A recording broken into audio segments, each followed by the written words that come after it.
Okay, hey guys, Paul here. So, something that I've noticed in Yu-Gi-Oh! That I feel differentiates it from other card games is its rule set. It's very unique in that regard. But something else that I've noticed is different between Yu-Gi-Oh! And many other card games is how angry people get when they lose. So, now listen, everybody gets salty in like any competitive game. I feel like that's not anything new. That's not anything exclusive to Yu-Gi-Oh! You know, losing sucks, and some people handle it well, some people don't, whatever.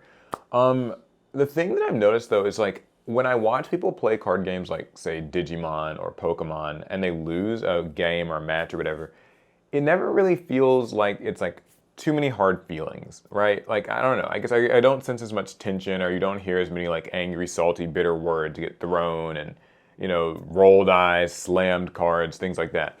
But in Yu-Gi-Oh! And it's not like every Yu-Gi-Oh! Player is like this. Some people are totally fine with losing. But like, I feel like in Yu-Gi-Oh! It just seems like it's always a little bit more negative than that.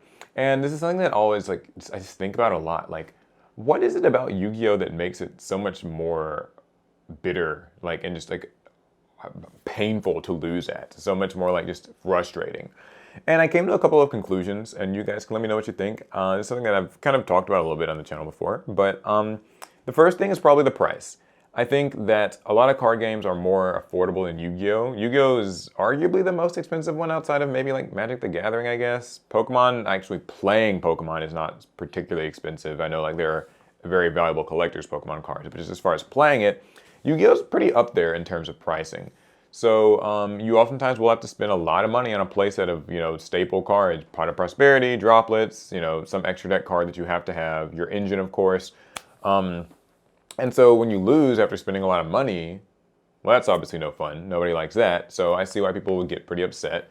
But that's only like one piece of the pie. I think that if we dig a little bit deeper, we kind of find what is, in my opinion, the real reason why losing in Yu-Gi-Oh is so unpleasant, and that's the fact that Yu-Gi-Oh games. God, I fear I'm turning to their like modern Yu-Gi-Oh rant type of thing, but like Yu-Gi-Oh games can really feel like robbery at times, and this is coming from somebody who like I play a few different like common meta decks. Surprisingly, I actually have a Despia deck. I have like branded Despia. I've got like a Flunderies deck.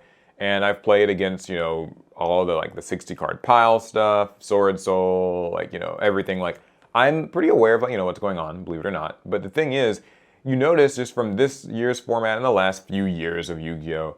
That outside of the fact that there's like, long combos and like, huge boards to break and stuff like that, lots of negations, hand traps, whatever, it's more so just the fact that no matter how you kind of win or lose, it sometimes feels like one player really, really like gets the short end of the stick. So, like, if you look at the way that there are cards like Artifact Lancia, or not Artifact Lancia, Artifact Scythe, although Lancia can technically be one of them, but Artifact Scythe and the Scythe Lock, that's like something that many decks can do very easily these days. It actually blows my mind that like a normal summon Sangan can lead to a Scythe Lock plus Barone play. That's something I recently learned, and that's just crazy.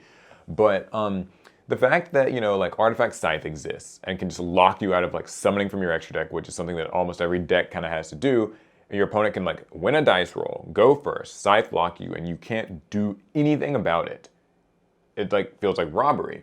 Same thing goes for something like Dimensional Barrier. If you're playing like Sword Soul or maybe Despia, and like you get hit with Dimensional Barrier and you just can't fusion summon or you can't synchro summon or whatever, it feels like robbery. Like you're just not able to play. And then you've also got some other similarly powerful hand traps. Drill and Lockbird just locks you out of like doing anything. It usually ends your turn outright. Artifact Lancia, which I kind of mentioned, can also be like that in addition to Scythe. Obviously cards like Nibiru, which just can like, oh, you're comboing off, and then like you go into your battle phase or something, and like your opponent just Nibirus and wipes your whole field away, and all that work went down the drain, and it feels like, you just lost it all for nothing. Your opponent just got this free win off of you. Another one that's really brutal is Dimensional Shifter. This is a card that like, it's this chainable hand trap that kind of turns your turn off, shuts your engine down. You might try to play through it, but it probably won't work. And it just, brutal hand traps. And then we turn around and have to kind of deal with like the board breaker cards. So you've got like your Super Polys, your Kaijus, your Raw Sphere Modes, your Dark Ruler No Mores, and Droplets. These things that can just sort of like turn off or completely wipe your board, and you can't even respond to most of them. So, you know, you got to kind of deal with that. Like Super Poly is super sacky. Sphere mode can be like just really sacky, can kind of feel like BS. Having your field just kind of wiped away with like evenly matched and lightning storm, it can just feel so like unfair. It feels like such just like it's sacky.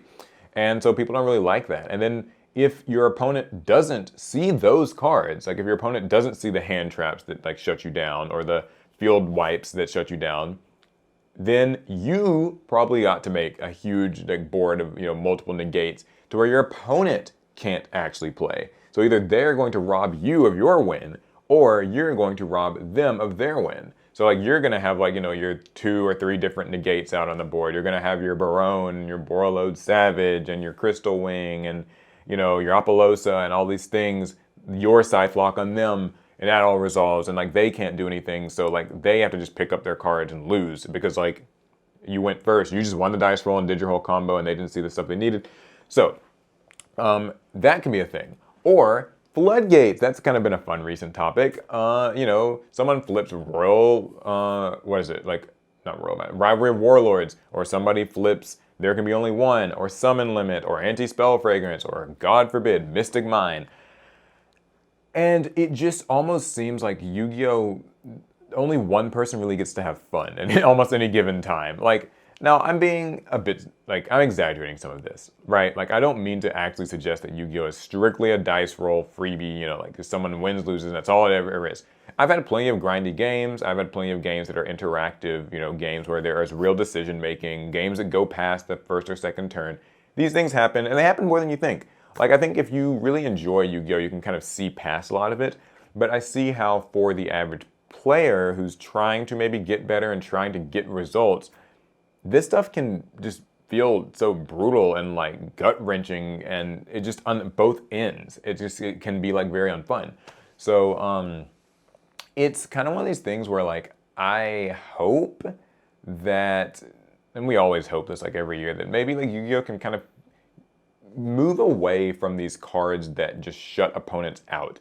Move away from these cards that are such like larger than life answers to things. I don't think that we need to have so many floodgates that just completely prevent people from playing.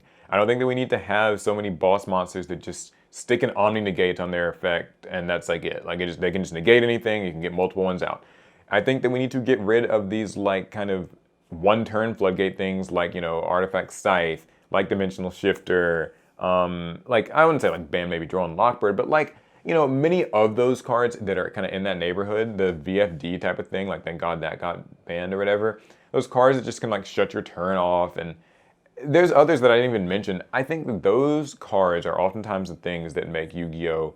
So unpleasant to play, and I think that if you can get rid of a lot of them, we might see a game that's like a little bit friendlier and maybe just doesn't feel so like just painful. Of course, it's a game, so there's always going to be salt. And the thing is, this salt has always existed in Yu-Gi-Oh! This isn't me saying like, oh, Yu-Gi-Oh! Today is just so awful. It wasn't like this in the good old days. People were salty all the time in the good old days. Like, you know, Chaos Emperor Dragon is like BS. And like a lot of, you know, old field nukes and stuff still existed. You can still get sacked by Brain Control or Change of Heart or Painful Choice. Like, loads of cards like that have happened. We've had floodgates in the past, you know, like Vanity's Emptiness, we've had Royal Oppression, like this stuff has existed. There have been FTKs. I'm not saying that like modern Yu-Gi-Oh! Is the big like bad guy here. It's just a Yu-Gi-Oh! Thing, and it's like a gaming thing. Like games suck, people get mad. So listen, I totally understand that. I'm not saying that like, you know, just if you ever get upset about losing that you're somehow just the problem with this. I'm just saying that I feel that it happens more in Yu-Gi-Oh! Than other card games, and that there are really specific reasons why, and I hope that maybe to some slight degree those can be curbed a little bit with Konami's future design philosophies for cards, and maybe the brand less too. Alright, so yeah, I think that's pretty much all I had to say on it. Share your thoughts down in the comments. I'll see you guys in the next one. Pass turn.